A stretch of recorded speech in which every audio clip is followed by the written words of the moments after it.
প্রিয় ছাত্রছাত্রী, তোমাদের সকলকে আমার এডিএসএল স্টাডি রুমে স্বাগত। তো আমরা বেশ কয়েকটি ভিডিওতে পার্টস অফ স্পিচ নিয়ে আলোচনা করছি। আজকের বিষয় প্রিপোজিশন। তো প্রিপোজিশন কি? প্রিপজিশন অর্থাৎ প্রি মানে পূর্বে, পজিশন মানে হচ্ছে অবস্থান। নাউন বা প্রোনাউনের পূর্বে প্রিপোজিশন শব্দটি বসে। তো প্রিপোজিশন হলো সেই শব্দগুলি যেগুলি সাধারণভাবে নাউন বা প্রোনাউনের পূর্বে বসে বাক্যের অন্য শব্দের সঙ্গে সেগুলির সম্পর্ক নির্দেশ করে। এটা আমরা ডেফিনিশনে বলবো। অর্থাৎ ইংলিশে যদি আমরা বলি তাহলে বলবো a preposition is a word which is usually placed before a noun or a pronoun to show its relation with other words in the sentences. তো এরপরে আমরা ফাংশনের ক্ষেত্রে আসব। তো ফাংশন হচ্ছে যে প্রিপোজিশনগুলি একা ব্যবহৃত হয় না এবং এদের অর্থ সম্পূর্ণ করার জন্য এগুলির পরে কমপ্লিমেন্ট অর্থাৎ অর্থ পূরণকারী শব্দ প্রয়োজন হয়। অর্থাৎ প্রিপোজিশন কখনো একা একা বসে না। যেমন ধরো, আই লুকড অ্যাট ড্যাশ দিলাম, ধরো এখানে প্রশ্ন চলে আসছে লুকড অ্যাটের পরে হোয়াট, মানে আমি কিসের দিকে তাকাচ্ছি বা তাকিয়েছিলাম। তো এখানে তোমরা এই যে ব্ল্যাঙ্কস রয়েছে এখানে তোমাদেরকে বসাতে হবে হয় দ্য মুন কিংবা দ্য সান, তাই না? তবেই কিন্তু অর্থ সম্পূর্ণ হবে। তো অ্যাটটা এখানে কি? প্রিপোজিশন। আর দ্য সানটা কি? SUN। দ্য সানটা হচ্ছে একটা নাউন, তাই না?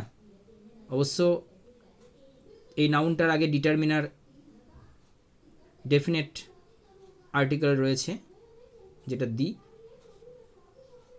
তো আমরা বলি লুক অ্যাট দ্য পিকচার, বলি তো। তো অ্যাটটা হচ্ছে প্রিপোজিশন।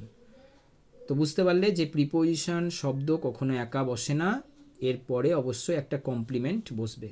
তো দ্য সান হচ্ছে এখানে complement. Some preposition work as adverbs in some sentences. কিছু কিছু সেন্টেন্সে প্রিপোজিশন কিন্তু অ্যাডভার্বের কাজ করে। যেমন ধরো, she claimed up, CLAIMEDUP up, তাই না? তো আপটা একটা প্রিপোজিশন, কিন্তু এটা অ্যাডভার্ব হিসেবে কাজ করছে। তো এরপর আমরা জানব ফর্ম। তো প্রিপোজিশনের সংখ্যা সীমিত এবং এগুলি 3 ধরনের হতে পারে। এক নাম্বার হচ্ছে সিম্পল। সিম্পল কোনগুলো? At, in, to, for, from, by, of, about, above, etc.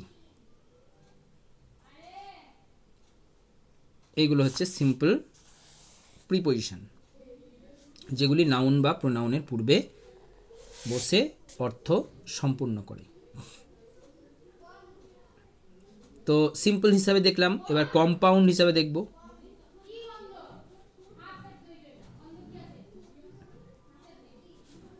Compound হিসাবে অর্থাৎ যৌগিক হিসেবে কোনগুলো বসে? যৌগিক হিসাবে ইনটু, ইন আর টু দেখো একসঙ্গে হয়েছে, তাই না? তারপরে আপ টু,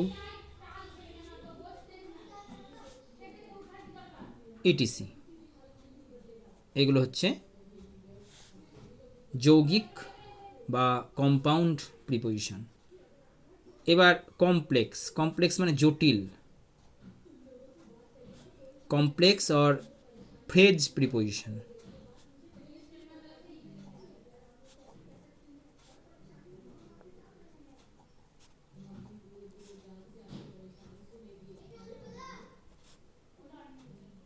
ফ্রেজ প্রিপোজিশন, তো কমপ্লেক্স অর ফ্রেজ প্রিপোজিশন কোনগুলো? এগুলো হচ্ছে অ্যাকর্ডিং টু, ACCORDING,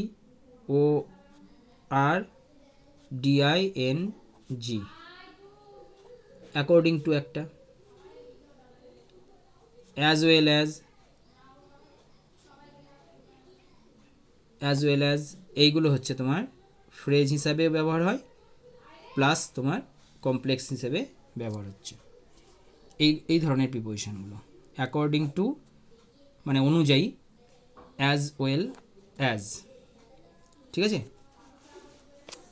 এরপর আমরা মিনিংগুলো জানব। তো 1 নম্বর প্লেস মানে স্থান, যেমন ইন কলকাতা, আমরা জানি বড় জায়গার ক্ষেত্রে ইন বসে। কলকাতা একটা বড় জায়গা, তার জন্য কলকাতার আগে কি বসবে? ইন বসবে। ভিলেজ তো ছোট জায়গা, তার জন্য অ্যাট দ্য ভিলেজ, ঠিক আছে? অ্যাট বসবে। এরপর আমরা টাইম,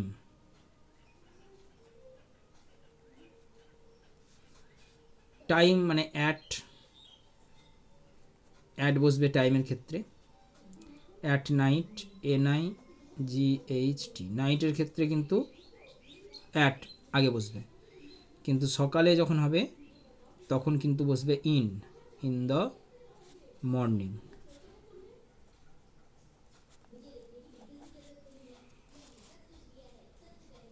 এরপর পসেশন অর্থাৎ অধিকার, POSSESSION, অধিকার। যেমন প্লেয়ার্স অফ ইন্ডিয়া মানে ভারতের প্লেয়ার, তাই না? প্লেয়ার্স অফ ইন্ডিয়া, ভারতের খেলোয়াড়। তারপরে খেলোয়াড়গণ বলতে হবে, অনেক খেলোয়াড়কে, যেহেতু প্লেয়ার্স প্লুরাল ফর্ম। তারপরে আমরা লিখব agent and instrument, agent and instrument, ঠিক আছে? মানে এজেন্ট মানে হচ্ছে কারক, আর ইনস্ট্রুমেন্ট মানে আমরা জানি যন্ত্রপাতি।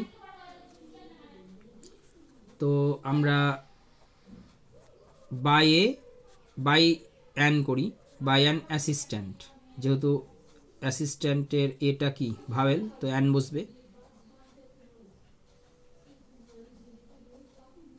বাই অ্যান অ্যাসিস্ট্যান্ট, এই যে অ্যাসিস্ট্যান্ট এর এজেন্ট হিসাবে কে বসছে? বাই। আর এটা প্রিপোজিশন, তাই না? বাইটা। এবার with, WITH, with a knife, ঠিক আছে? উইথ এ নাইফ মানে ছুরি দিয়ে বোঝাচ্ছে, তার জন্য আগে কি বসলো? কি? উইথ। এটা একটা প্রিপোজিশন, তাই না? তো এটা কি হিসাবে কাজ করছে? ইনস্ট্রুমেন্টের আগে বসছে, তাই না? তো আশা করি তোমরা প্রিপোজিশন সম্পর্কে বিস্তারিত বুঝতে পেরেছো। Thank you for watching this video.